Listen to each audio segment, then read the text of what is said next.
Vamos falar de um livro que, há mais de 500 anos, carrega a fama de ser o manual para tiranos, um guia sobre como ser cruel em nome do poder. Hoje, a gente vai desvendar O Príncipe de Nicolau Maquiavel e fazer a pergunta: será que essa reputação sombria conta a história toda? Ok, vamos começar direto no ponto. E que frase para começar, hein? Isso aqui já captura de cara o realismo frio que deixou Maquiavel tão famoso. É uma visão da natureza humana sem filtro nenhum, nua e crua. E essa é a grande questão que a gente vai investigar aqui. Maquiavel era um professor do mal, um tipo de coach para tiranos? Ou será que tem algo muito mais profundo por trás dessa obra tão polêmica? Primeiro, vamos encarar de frente a reputação do livro. Por muito tempo foi exatamente assim que as pessoas o viram, quase como um manual do diabo.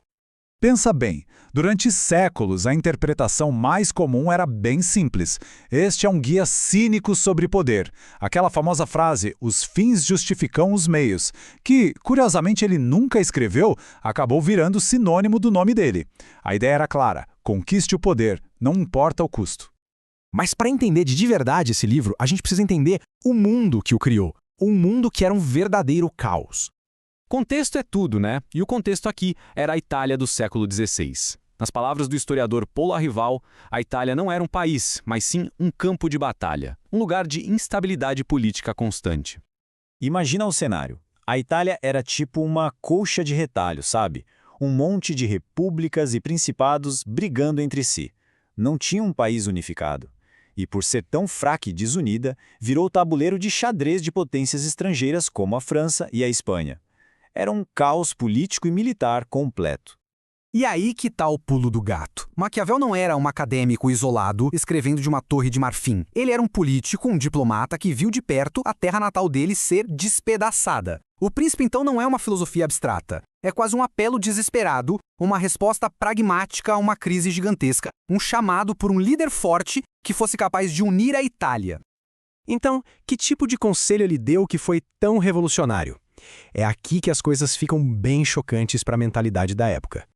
Olha só essa ruptura com o passado. A moralidade tradicional dizia que um líder devia ser virtuoso, cumprir promessas, ser amado. Maquiavel basicamente virou a mesa. Ele disse não, o que importa é a aparência de virtude. E mais importante, ser temido é muito mais seguro do que ser amado. Ele estava, na prática, separando a política da ética tradicional. A lógica dele partia de uma observação bem fria. A maioria das pessoas não vê a realidade das coisas. Elas reagem ao que está na superfície. Sendo assim, um príncipe precisava ser, antes de tudo, um mestre da percepção, um mestre das aparências. E isso nos leva direto ao conselho mais famoso e talvez o mais polêmico de todos. É melhor ser amado ou temido?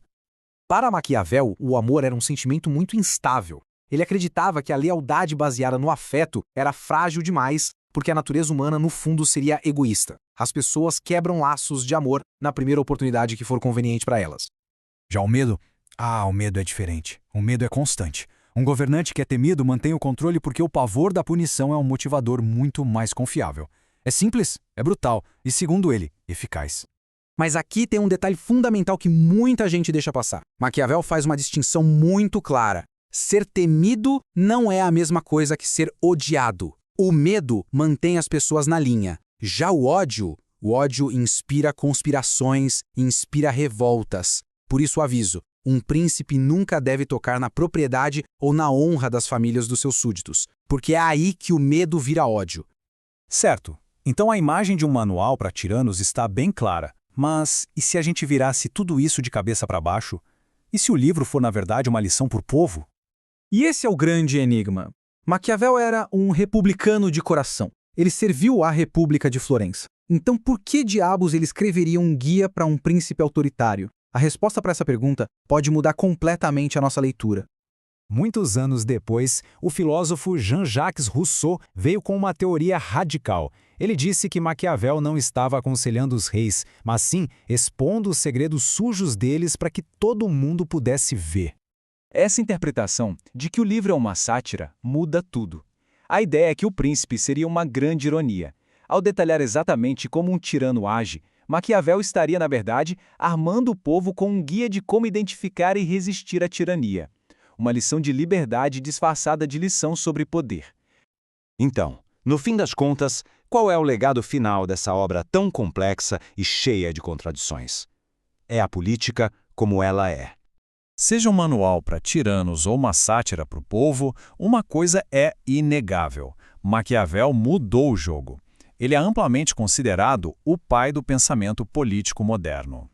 E ele fez isso ao insistir que a gente olhasse para a política não como ela deveria ser, cheia de ideais morais e religiosos, mas como ela realmente é, uma luta implacável pelo poder. O nome disso é realismo político, e na época foi uma verdadeira revolução. No final das contas, a genialidade de O Príncipe talvez não esteja nem nas respostas, mas nas perguntas que ele nos força a fazer até hoje.